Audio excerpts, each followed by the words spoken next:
আপনি ইসলামের দোহাই দিবেন। নজরুল ইসলামও তো ইসলাম, নুরুল ইসলামও ইসলাম। আর একটা রাজনৈতিক দলের পিছনে ইসলাম থাকলে কি ইসলাম হয়ে গেল? তো ইসলাম তো একটা ইমানি ব্যাপার, একটা আল্লাহর উপর আস্থার ব্যাপার, বিশ্বাসের ব্যাপার। আপনি কোনো আলেমের কাছে গিয়েও বিশ্বাসী হইতে পারেন, না গিয়েও তো হইতে পারেন না।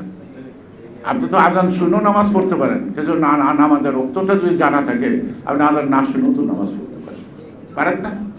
তো সুতরাং যারা ইসলাম ইসলাম বলে ধোঁকা দিয়ে এই যে এই ধরনের যাদেরকে অপবাদ দেয় দখলবাজি, তারা যে কি পরিমাণ দখলবাজি শুরু করছে সেটা সচিবালয় গেলে তারা সাবালক হইলে তাতে বেশি সাবালক হওয়ার দরকার নাই, নির্বাচনী প্রার্থীতে আরো 3 বছর বয়স কমে দেয় কেউ পারে, তাহলে মাতৃকুলে যারা আছে তাদের বয়সত্ব নির্বাচনে দাঁড়াইতে পারে, ওই শিশুরা যদি জনগণ ভোট দেয় দিবে। তো সুতরাং এই যে চিন্তাগুলির মধ্যে সংস্কার না কোনো উদ্দেশ্য আছে, এটা আমাকে অবশ্যই বুঝতে হবে। তাহলে উদ্দেশ্য আছে, তাই না? তো এখন এই যে ধরেন সামনে রমজান, মানুষ তো হাহাকার করতেছে কি অবস্থা হবে জিনিসপত্রের যে দাম। রোজার পরে কি আসবে? কোরবানির হাট। দেখবেন রোজার এই এখন থেকেই ছোটখাটো গরুর খামার, আর রমজানের পর প্রত্যেকের বাড়িতে 2-1টা গরু পুষবে। কেন? মোটা তাজা কইরা কোরবানির হাটে নিবে। তা এখন এই সরকার কি এরকম মোটা তাজা করতেছে আর একটা দল করার জন্য? তা আমি বলতে পারি এক কথায়, মোটা তাজা করা হয় কোরবানির হাটে নেওয়ার জন্য। দয়া করে আপনারা আর কাউকে কোরবানির হাটে পাঠানোর চেষ্টা না করে সময় মতো যৌক্তিক টাইমে নির্বাচনটা দেন, সবাই স্যালুট জানাবে। এখন আমাদের এই প্রস্তুতি মেয়েদি আমি মেয়ের কাছে ক্ষমা চেয়ে বলছি, ছেড়ে দিচ্ছে আমাদের সবাইকে জ্ঞান, কিন্তু এটা বাস্তবায়ন করতে গেলে হাতে যে শক্তিটা আমার দরকার, যে দায়িত্বটা আমার জনগণকে নিতে হবে, যদি দেয়, তার জন্য আমার মনে হয় সোজা করে গিয়ে ওঠে না। যুদ্ধ বোধ একটা সমাসন্ন, অদৃশ্য শক্তিগুলিকে দৃশ্যমান করতে হবে আমাদের ভাবনার মধ্য দিয়ে, তারপরে আরেকটা ধাক্কা দিতে হবে। একজন তো পালাইছে কাপড় পইরা, আর যারা এই নির্বাচন নিয়ে ষড়যন্ত্র করতেছে তারা কাপড় পোড়া পালানোর সুযোগ পাবে বলে আমি মনে করি। আমি তাদের ধমক দিচ্ছি না, এই সরকারকে আমি সম্মান করি, সব জ্ঞানী বলে সমাবেশ, কিন্তু রাষ্ট্র পরিচালনার দক্ষতা নাই, সরকারের মধ্যে কোনো সমন্বয় নাই। প্রধান উপদেষ্টা বলে এক কথা, তার বিয়ে বলে আরেক কথা, নাকি? এই তো আমরা দেখতেছি। এবং প্রধান উপদেষ্টার কথা এই উপদেষ্টা মণ্ডলীর সকলের সিদ্ধান্তের কথা কিনা সেই ব্যাপারেও যথেষ্ট সন্দেহ আছে, যথেষ্ট সন্দেহ আছে। দীর্ঘ 16 বছরের যারা বেনিফিশিয়ারি সচিবালয়ে থাকলো, নাকি? তারাই তো আছে। তাহলে আপনার দুর্নীতি কমবে কেন?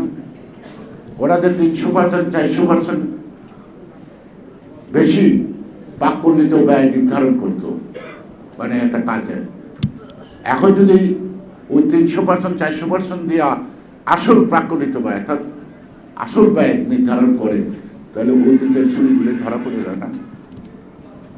যে তারা কি চাইব তাদের শ্রেণীর স্বার্থ, তারা যা যা করছে এটা অপকর্মে রূপান্তরিত হোক, তারা সেই 400 টাকা বেশি দাম, 400% বেশি দাম ধরে টেন্ডার কল করবে।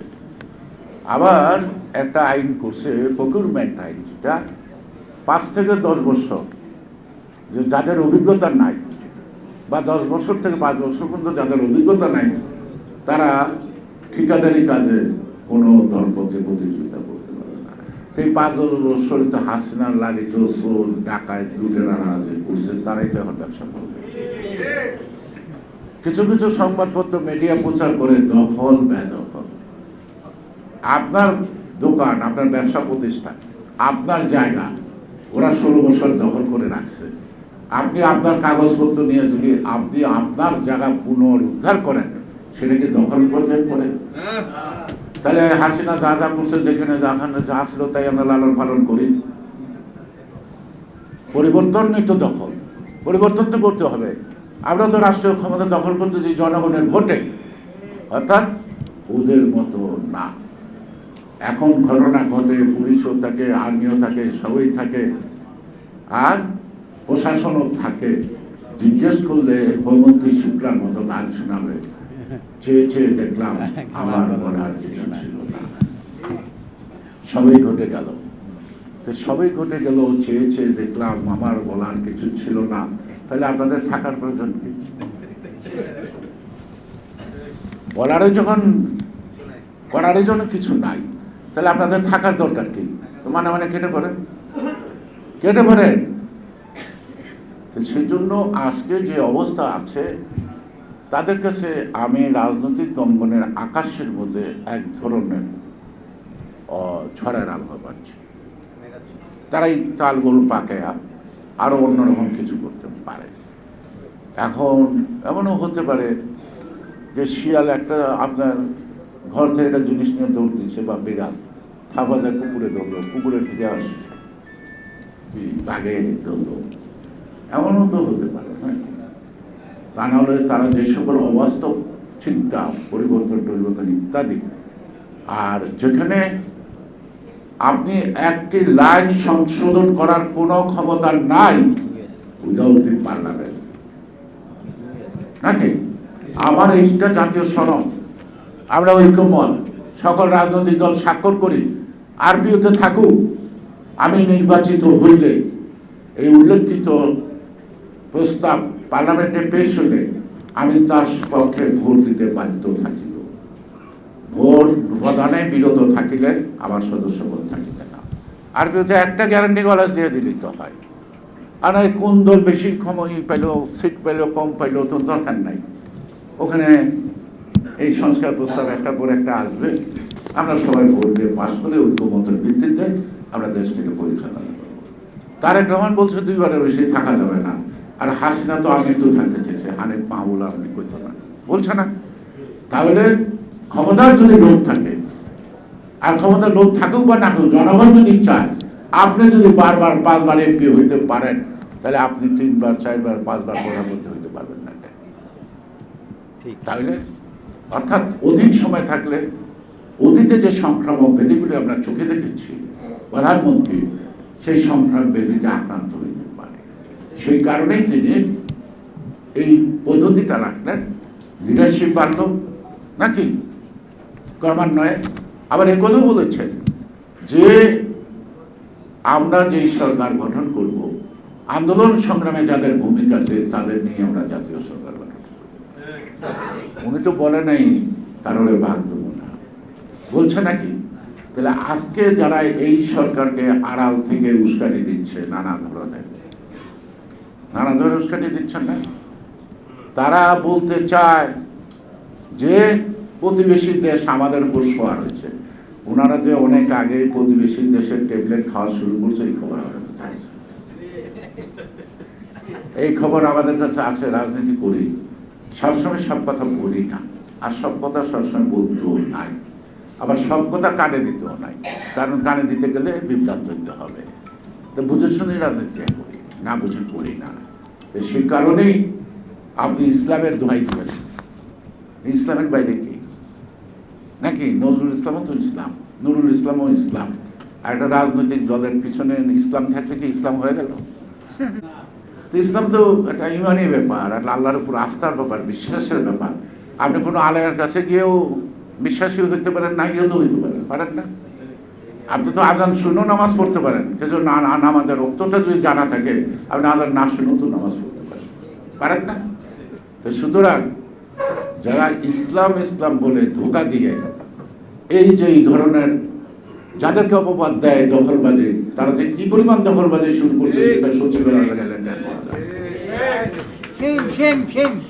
সুতরাং আমার মনে হয়, আমাকে মাফ করবেন, এটা আপনার সবাই বলছেন, কিন্তু এটা বাস্তবে বড় কঠিন জিনিস, অনেক সময় লাগবে।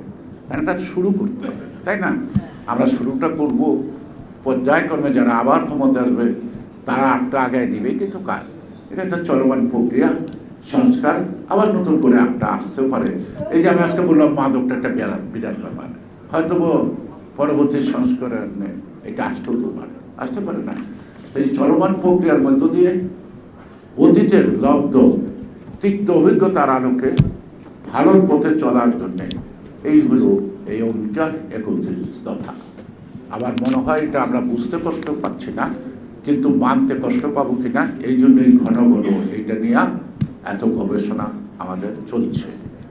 আর এটাও আমি বলবো, আমরা যেন ট্রেন না ফেল করি, আমরা যেন সঠিক সময়ে সঠিক নির্বাচন, জনগণের ভোট জনগণ দিবে, যাকে খুশি তাকে দিবে, এটা প্রতিষ্ঠিত করতে পারি। আমার জীবনে দুইটা ঘটনা বলবো, তারপর শেষ করে দেব।